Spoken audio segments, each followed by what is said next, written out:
하나님의 말씀은 사도행전 10장 34절에서 38절, 44절에서 48절입니다.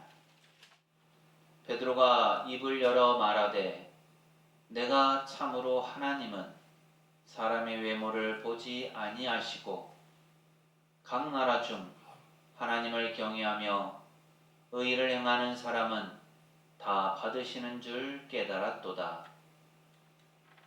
만유의 주 되신 예수 그리스도로 말미암아 화평의 복음을 전하사 이스라엘 자손들에게 보내신 말씀 곧 요한이 그 세례를 반포한 후에 갈릴리에서 시작하여 온 유대에 두루 전파된 그것을 너희도 알거니와 하나님이 나사렛 예수에게 성령과 능력을 기름 붓듯 하셨음에 그가 두루 다니시며 선한 일을 행하시고 마귀에게 눌린 모든 사람을 고치셨으니 이는 하나님이 함께 하셨습니다.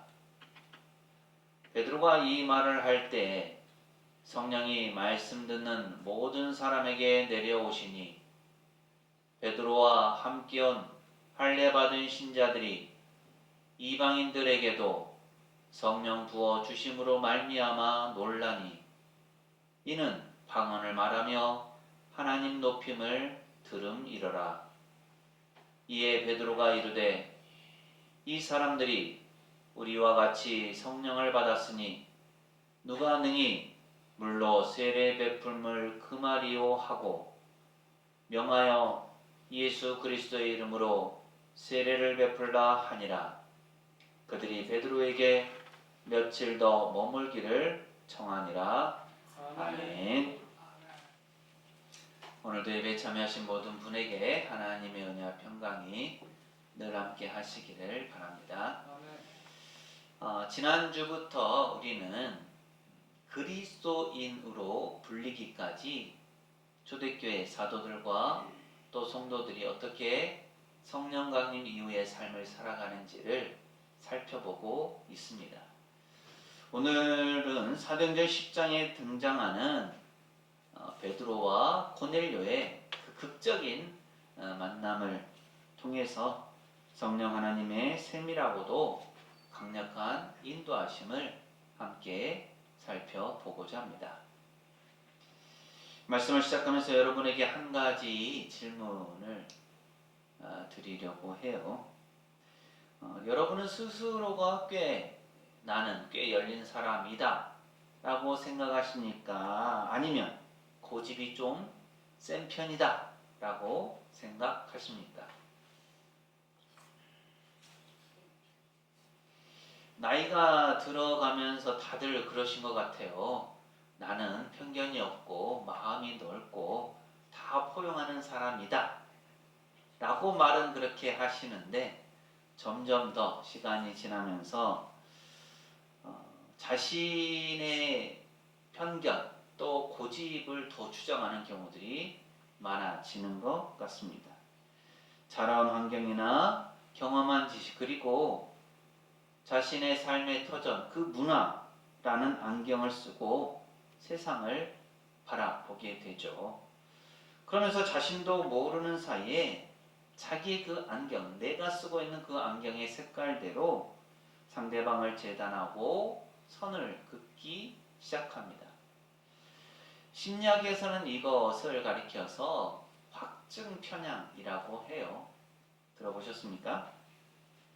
한마디로 말하면 자기가 보고 싶은 것만 보고 자기가 듣고 싶은 것만 듣고 자기가 믿고 싶은 것만 믿는 인간의 지독한 고집을 뜻하는 말입니다. 한번 마음속에 저 사람은 이럴 거야, 저 집단은 절대 변하지 않아 라는 편견의 벽을 세우고 나면 그 벽은 좀처럼 허물어지지 않습니다. 아무리 합리적인 증거를 보여줘도 아니야, 그래도 내 말이 맞아 라고 하면서 고개를 돌려버리는 것이 우리 인간의 뿌리 깊은 고집입니다. 그런데 이 무서운 편견과 고집이 일상생활에도 좋지 않은 모습들로 보이겠지만 우리 신앙생활 안으로 들어오면 어떻게 될까요? 그것은 단순한 고집을 넘어서서 종교적 독선이 됩니다. 하나님은 우리만 사랑하셔. 하나님은 내가 생각하는 이 테두리 안에서만 역사하셔야 해. 저런 죄인이나 저런 이방인은 하나님의 구원 계획에 들어올 수 없어. 놀랍게도 하나님의 살아계심을 경험하고 예수님의 기적을 눈앞에서 보아왔던 초대교회 사도들조차 이 편견의 벽에서 자유롭지 못했습니다. 그들은 여전히 유대인이라는 민족의 벽, 율법이라는 전통의 벽 뒤에 숨어 있었죠. 부활하신 예수님께서 분명히 성령이 임하시면 너희가 권능을 받고 예루살렘과 온 유대와 사마리아와 땅끝까지 이르러서 내 증인이 되리라고 말씀하셨음에도 불구하고 사도들, 제자들의 땅끝은 여전히 유대인들의 세상에 머물러 있었습니다. 하나님은 거대하고 광활하신 분이신데 인간은 자신의 작은 지식과 편견이라는 상자 속에 그 하나님을 가두어두려고 합니다. 오늘 말씀은 바로 그 닫힌 상자를 깨 부수시는 성령 하나님의 역사와 임재에 관한 말씀이죠. 도저히 무너질 것 같지 않던 그 인간의 편견과 고집의 벽을 성령께서 어떻게 흔드시고 어떻게 무너뜨리시는지, 한 사람으로부터 시작해서 교회 역사를 어떻게 바꿔 가시는지, 그 위대한 변화의 현장 속으로 들어가 보겠습니다. 우리 앞뒤 좌우에 계신 분들과 이렇게 인사하실까요? 열린 마음을 품읍시다. 열린 마음을 품읍시다. 한번 더 하실까요? 하나님의 뜻을 온전히 따릅시다. 하나님의 뜻을 온전히 따릅시다. 오늘 본문의 말씀의 배경이 되는 사도행전 10장은 마치 한 편의 잘 짜인 연극과 같습니다.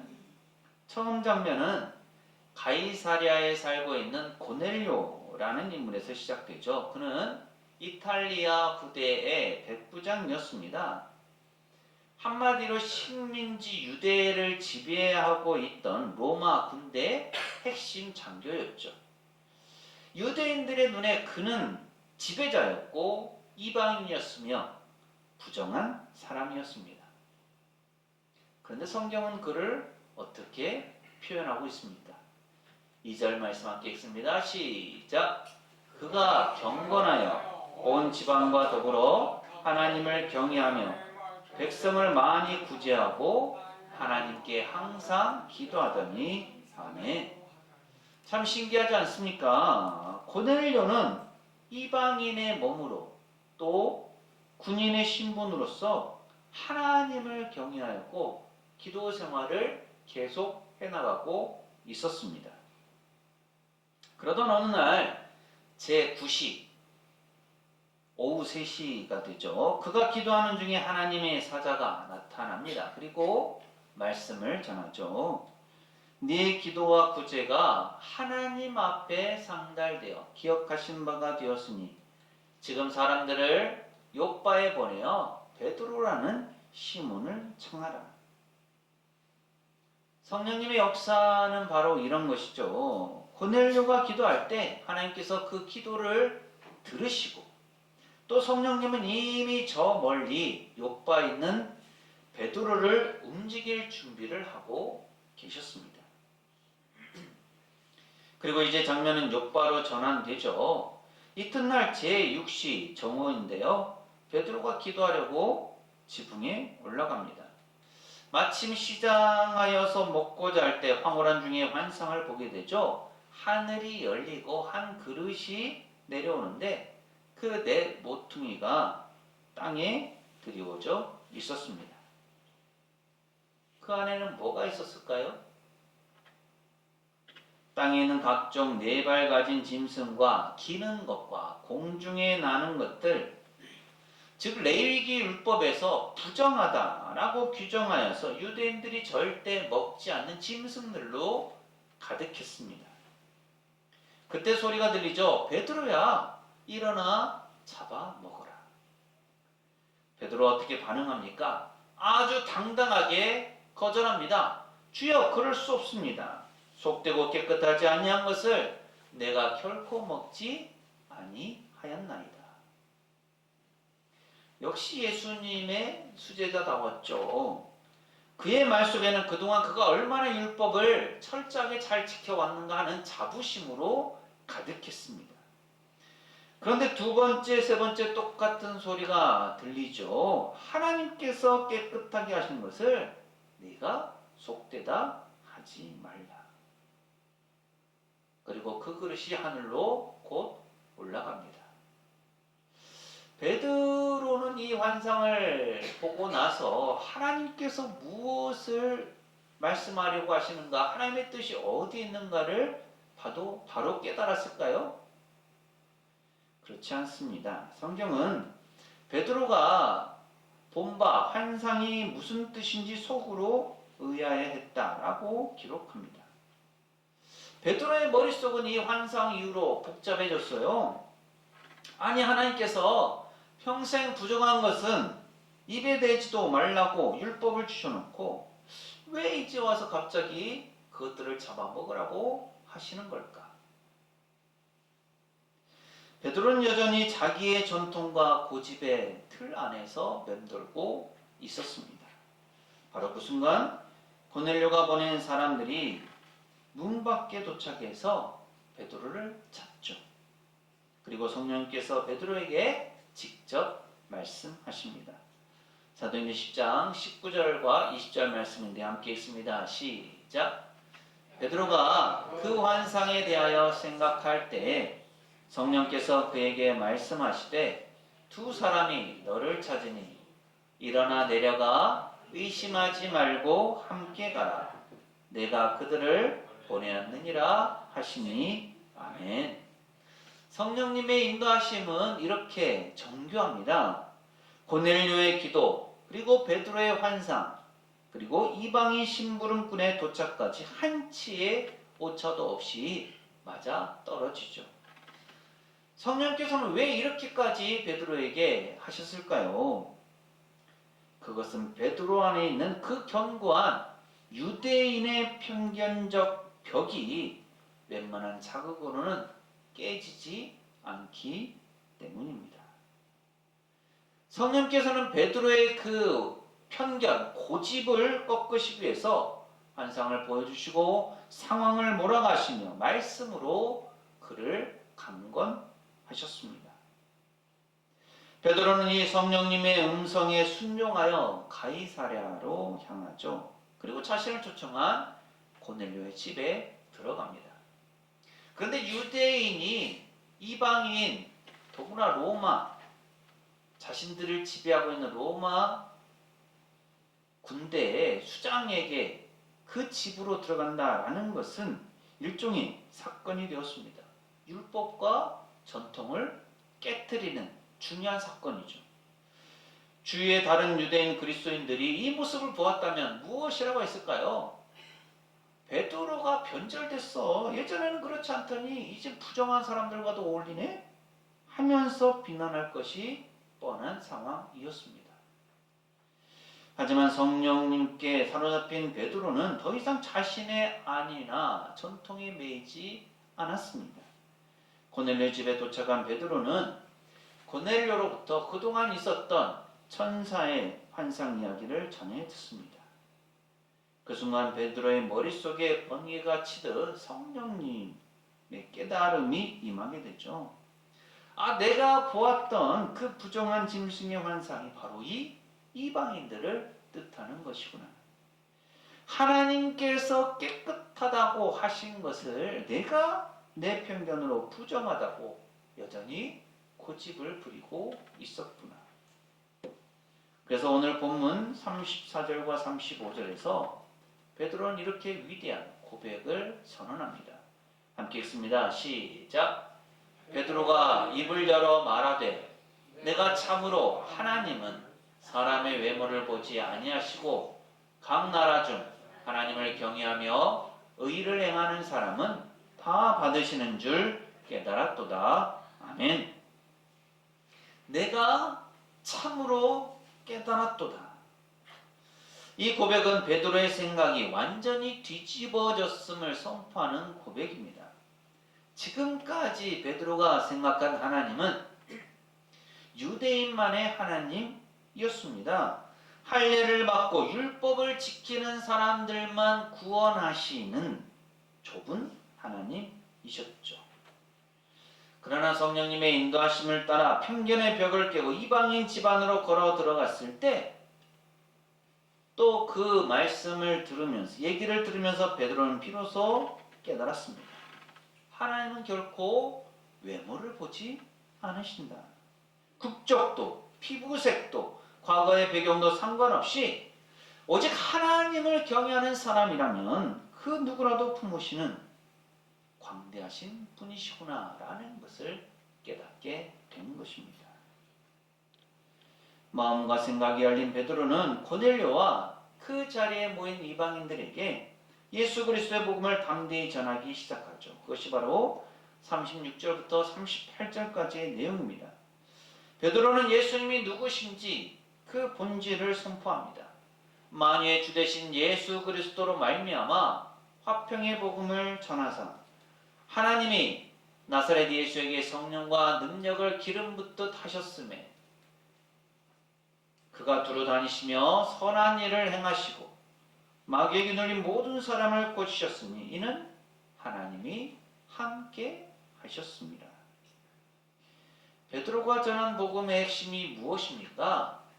예수님은 그냥 유대인들만의 구원자가 아니라 만유의 주, 즉 모든 인류와 만물의 주인이시라는 사실입니다. 그리고 그 예수님께서 성령과 능력을 기름 붓듯 받으셔서 마귀에게 눌린 자들을 고치시고 진정한 화평을 주셨다는 말씀이죠. 베드로는 지금 자신이 경험한 그 성령님의 능력을 예수님의 사역에 빗대어서 설명하고 있습니다. 예수님께서 성령으로 치유와 회복의 역사를 일으키셨던 것처럼 이제 그 성령님께서 베드로 자신을 통해서 이방인 고넬료의 가정에 구원과 화평의 역사를 일으키고 있다라는 것을 선포한 겁니다. 그리고 설교가 무르익어 갈 때쯤 그 방에 모인 모든 이들에게 숨이 멎을 만한 놀라운 일이 일어납니다. 사도행전 10장 44절 말씀인데요. 함께 읽습니다. 시작. 베드로가 이 말을 할 때에 성령이 말씀 듣는 모든 사람에게 내려오시니 아멘. 베드로가 설교를 다 마치기도 전이었습니다. 이제 여러분은 예수님을 믿어야 합니다 라고 초청을 하거나 머리에 손을 얹고 안수 기도를 하기도 전이었습니다. 단지 복음의 말씀을 듣고 있는 그 순간에 성령께서 주권적으로 그 자리에 임하셨습니다. 그러자 그곳에 모인 유대인 신자들의 반응이 어떻습니까? 본문 45절은 베드로와 함께 할례 받은 신자들이 이방인들에게도 성령 부어 주심으로 말미암아 논란이라고 말씀합니다. 그들은 충격을 받았죠. 논란이라는 헬라의 원어적 의미는 제정신을 잃을 정도로 기겁했다는 뜻입니다. 왜 이들이 이렇게 충격을 받았을까요? 그들의 신학적 상식으로는 도저히 일어날 수 없는 일이 일어났기 때문이죠. 성령님은 오직 예루살렘 오순절 마가 다락방에서처럼 할례 받은 유대인들에게만 임하시는 줄 알았습니다. 그런데 할례도 받지 않고 율법도 잘 모르는 이방인 군대의 장교와 그 가족들에게 동일한 성령님이 임하신 것이죠. 그들이 방언을 말하며 하나님을 높이는 것을 현장에서 듣게 되었습니다. 이른바 가이사랴의 오순절 성령 강림이 일어난 거죠. 성령님은 인간이 만들어 놓은 종교적 절차나 한계에 갇히지 않으십니다. 인간의 신학과 교리가 여기는 안 돼! 라고 선을 그어놓은 그 자리에 성령님은 보란듯이 파도를 치며 넘어가 버리십니다. 베드로는 이 성령님의 주권적인 역사 앞에서 겸손히 무릎을 꿇습니다. 그리고 선언하죠. 사도행전 10장 47절 말씀입니다. 함께 읽습니다. 시작.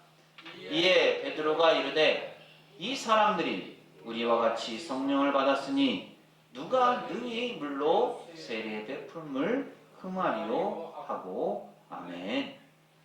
베드로는 더 이상 주저하지 않습니다. 자신의 편견도 유대인의 사회의 그 눈치도 다 내려놓습니다. 성령께서 이미 그들을 하나님의 자녀로 인치셨는데 사람이 어찌 거부하겠느냐라고 하면서 그들에게 예수 그리스도의 이름으로 세례를 베풉니다. 그리고 그 이방인들의 집에 며칠을 더 머물면서 함께 지내죠. 유대인의 전통으로 보자면 철저히 부정한 행위였지만 성령의 법 안에서는 거룩한 하늘 가족의 식탁 공동체가 된 것입니다. 이렇게 성령님의 인도하심을 받기 전 베드로는 율법의 울타리 안에 갇힌 유대인 사도에 불과했습니다. 그러나 성령님께 순종하고 편견의 벽을 깨뜨린 후에 베드로는 온 세상을 품으시는 그 하나님의 마음을 대변하는 열방의 사도가 되었습니다. 그의 시선이 바뀌었고 그의 발걸음이 바뀌었으며 그의 삶의 반경이 무한하게 확장된 것입니다. 사랑하는 성도 여러분, 그렇다면 이 가이사랴 고넬료의 집에서 일어났던 이 성령님의 역사와 베드로의 변화가 오늘날 성령 강림 이후를 살아가는 우리에게는 어떤 의미가 있을까요? 성령님은 오늘 우리에게 어떤 삶의 변화를 요구하고 계실까요? 먼저 우리 안에 고넬료를 향해 편견의 벽을 허물어야 합니다. 오늘날 우리에게도 베드로가 가졌던 부정한 짐승의 환상과 같은 자리가 있습니다. 내가 그어놓은 선, 내 고집으로 판단해버린 사람들이 있죠. 저 사람은 성격이 개팍해서 절대 예수님 안 믿을 거야. 우리 집안의 저 인간은 아무 쓸모없어. 기도해도 안 돼. 요즘 세대 젊은이들은 도저히 말이 안 통해. 저들은 절대로 우리와 섞일 수 없어. 우리는 끊임없이 우리만의 울타리를 치고 그 안에서 안정감을 느낍니다. 나와 성향이 맞는 사람, 나에게 친절한 사람, 나와 삶의 질이 비슷한 사람들끼리 모여서 우리가 교회다, 우리가 성도다 라고 하면서 만족합니다. 그러나 성령님은 오늘 우리에게 분명하게 말씀하시죠. 내가 깨끗하게 한 것을 네가 속되다고 하지 말아라. 네가 쳐놓은 울타리를 넘어서 내가 마음으로 밀어냈던 그 사람에게로 가라. 성령 충만한 그리스도인의 특징은 수용성이 넓어지는 겁니다. 내 고집과 편견이 깨지고 예수님의 마음으로 사람을 바라보게 되죠. 우리가 그동안 선을 긋고 소외시켰던 이웃, 혹은 도저히 용서할 수 없다고 멀리했던 형제, 또 나와 문화와 생각이 달라 밀쳐두었던 이들을 향해서 마음의 문을 여시기 바랍니다. 성령님께서 임하실 때 우리는 내 생각의 한계를 넘어서 그들을 품을 수 있습니다. 그리고 또 하나는 성령님의 주권적인 인도하심에 자신의 삶을 맡겨야 합니다. 베드로가 위대했던 이유는 자신의 평생 신념과 어긋나는 상황 속에서도 성령님의 음성에 의심하지 않고 순종했기 때문입니다. 자신의 생각으로는 이해가 되지 않는, 자신의 상식으로는 도저히 받아들일 수가 없는 그런 힘든 상황 속에서도 성령께서 가라고 말씀하셨을 때 베드로는 발걸음을 옮겼습니다. 우리의 신앙생활이 정체되는 이유는 때로 성령님보다 내 경험을 더 의지하기 때문입니다. 내가 신앙생활을 수십 년 해봐서 아는데 말이야, 그건 안 돼. 물론 틀린 말은 아니지만 때로는 이런 영적 교만이 성령님의 역사를 가로막습니다. 오늘 말씀에서 가르쳐주는 성령 강림 이후의 삶은 우리 인생의 운전대를 성령님께 양보하는 삶입니다. 내 계획이 틀어지고 내가 원하지 않는 상황으로 인생이 흘러갈 때도 하나님 왜 이러십니까? 라고 원망하기 전에 베드로처럼 물어야 합니다. 성령님, 이 상황을 통해서 제 안에 어떤 편견을 깨뜨리기 원하십니까? 제가 보지 못했던 어떤 하나님의 영광을 보여주려고 하십니까? 우리가 자신의 고집을 내려놓고 성령님의 인도하심에 순종할 때 우리 삶에는 우리가 상상하지도 못했던 가이사랴의 성령 강림과 같은 기적, 영혼이 주님께로 돌아오고 가정이 회복되고 공동체가 살아나는 놀라운 역사가 일어날 줄 믿습니다. 아멘. 이렇게 편견의 장벽을 넘어서서 열린 마음과 온전한 믿음을 가지고 이 한 주간도 복되게 살아가는 우리 모두가 되시기를 간절히 소망합니다. 아멘. 기도합니다. 사랑과 은혜가 풍성하신 하나님 아버지, 성령 강림절 이후 사도들의 발걸음을 통해서 온 열방의 복음의 지경을 넓히신 성령 하나님의 위대한 역사를 보게 됩니다. 주님, 이 시간 저희 자신을 정직하게 돌아봅니다.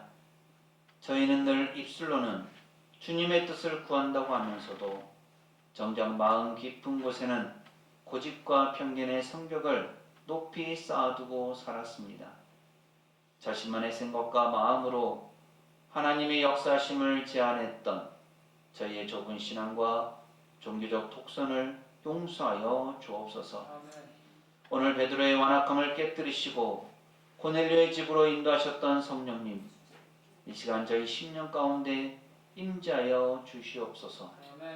저희 안에 굳은 마음을 제하시고 부드러운 마음을 부어주셔서 하나님께서 깨끗하게 하시고 사랑하시는 이웃들을 향해 저희의 시선이 열리게 하옵소서. 저희가 그어놓은 선을 과감히 넘어가게 하시고 도저히 품을 수 없었던 이들을 예수님의 사랑으로 품는 넓은 마음을 허락하여 주옵소서. 이번 한 주간 세상 속으로 나아갈 때 저희의 생각과 다른 상황을 만나더라도 의심하지 않고 성령님의 음성에 순종하게 하옵소서. 그래서 저희가 서 있는 가정과 일터와 교회가 편견이 깨어지고 화평의 복음이 선포되는 제2의 가이사랴 고넬료의 집이 되게 하여 주옵소서. 예수님 이름으로 기도합니다. 아멘. 성령 하나님은 우리의 생각과 지경을 넓히십니다. 우리가 편협함과 고집을 넘어설 때 성령 하나님의 놀라운 역사를 경험할 수 있습니다. 사랑하는 새순교회 교우 여러분, 이 말씀을 가슴에 새기고 세상으로 나가십시오. 하나님께서 우리와 함께 하십니다. 지금은 우리 주님 예수 그리스도의 은혜와 아버지 하나님의 무한하신 사랑하심과 보혜사 성령님의 충만 교통하심이 편협함과 고집의 장벽을 넘어서서 이루시는 놀라운 하나님의 역사를 경험하기를 소망하는 새삼교회 모든 교우들의 삶과 가정과 생업과 사역 위에 이 한 주간의 모든 생활 가운데 오늘 예배에 참여한 모든 이들과 우리 교회 위에 영원토록 함께 하시기를 간절히 축원하옵나이다. 아멘.